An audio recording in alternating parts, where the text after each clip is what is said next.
जय श्री राम। जय श्री राम है वही वही है। जो श्री राम है वही श्याम है, और जो श्याम है वही श्री राम है। और राधे राधे सुनिए, और जो राधे जो आता है वो पूरा आता है। राधा कौन है? राधा कौन है? हम ये जानना चाहते हैं, राधा तो ब्रह्मचर्य नहीं थी, ब्रह्मचर्य का पालन राधा है कौन ही पहले बताओ ना। कृष्ण भगवान का ठीक है। राधा ये वो भगवान बात शिव ही है, 100 बात के एक बात शिव ही राधा है। 100 बात के एक बात बताइए, हृदय पे हाथ रख के कि प्रेमानंद महाराज करते हैं ब्रह्मचर्य का पालन, और आप उनका चेला हैं तो आपको भी ब्रह्मचर्य का पालन करना पड़ेगा, अन्यथा चेला नहीं बन पाइएगा। लिखा हुआ आप उनका वर्कर बन गए, कार्यकर्ता बनकर रह सकते हैं, चेला नहीं बन पाइएगा। भागवत गीता पढ़े हैं? भागवत गीता पढ़े तो ब्राह्मण एकदम। अरे अजीब है, फिर पगड़ी उतारे वाला काम। देखो कितना बड़ा धर्म, इतना बढ़िया ज्ञान आप प्राप्त कर लिए हैं जिसका कोई माने सीमा नहीं है। समझ लो। भागवत गीता इतना बढ़िया आपके पास भागवत गीता का ज्ञान है कि किसी का पगड़ी निकाल देना, किसी का पगड़ी उछाल देना है, किसी का पगड़ी उछाल देना, यही सब ज्ञान आप प्राप्त करते आप हैं। गलत बोले ना। नहीं, हम गलत कहाँ बोले।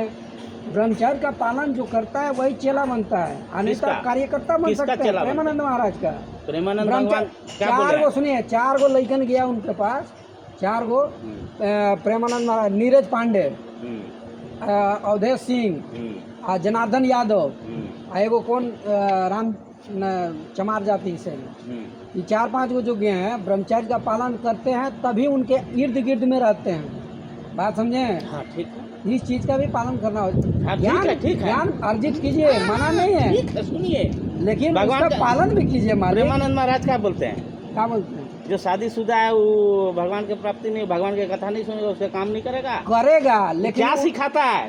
क्या बोलता है कि मेरे पास मत आओ, सारा बात तुम गृहस्थ में रह के ही सारा काम वहीं से करो, भगवान प्राप्ति वहीं से करो। हाँ ठीक, सारा वीडियो में बोलता है। हम हम नहीं बोलते कि मेरे जैसा तू बाबा बन के मेरे पास आओ। नहीं, तो आप कहते हैं वही बोलता है। नहीं, आप ये भी नहीं, आप ये कहते हैं कि प्रेमानंद महाराज ये कहते हैं कि ऐसे करो वैसे करो।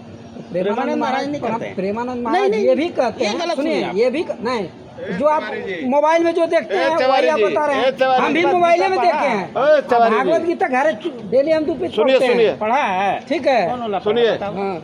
ब्रह्मानंद महाराज जी ये नहीं बताया कि किसी का पगड़ी उठा देना या किसी का कंधा से गमछा निकाल देना, उसका क्या गुण होता है? हाँ, उसका अपमान क्या कितना होता है, तो फिर ये कैसे उठाया? उसमें पाप नहीं करना चाहिए। पाप कितना लगता है, ये कैसे उठाए? यही तो क्या ज्ञान लेते हैं, हमको समझ में नहीं आता। बोलता है हम बहुत बड़ा है बड़ा महाराज है, ठीक है, आप बड़ा रहिए ना, मना कौन किया? बड़ा कौन बोला? नहीं, उस दिन आप बोले थे कि हम ज्ञानी हैं, तभी हम बोले थे कि आपके लिए भी एगो स्टेज बनवाएंगे। ऐसा बात नहीं है। कभी बोल ही नहीं सकता कि हम बड़ा हैं। वीरेंद्र भैया ना, नहीं, आप बोले थे कि आप लोग से ज्यादा हमको ज्ञान है। हैं? ये चीज हम बोले ना। हैं। कपिल भैया ये बात बोले थे कि नहीं? नहीं, ये चीज नहीं बोला था आप। नहीं, देखिए, कहीं संजय जी पूछा था, संजय जी जो आप भी है गलत गवाही बताए में। तो बोलो वो चीज नहीं, उसका ये संजय जी भी गवाही में है, ऐसा बात मत बोलिए। खैर ईश्वर जी बोलेंगे तो उसके लिए माफी मांगता हूं। हम बड़े आदमी नहीं, पगड़ी उछालने बहुत छोटे हैं, पगड़ी उछालने के लिए, हम उतना ज्ञान नहीं है जितना जानते पगड़ी हैं। उछालने के लिए पगड़ी तो गलती हो गया था, ब्राह्मण का पगड़ी नहीं उठाना चाहिए, इसलिए तो सजा दिए थे उसे। ब्राह्मण नहीं, किसी का पगड़ी नहीं उठाना है। वो ब्राह्मण नहीं है।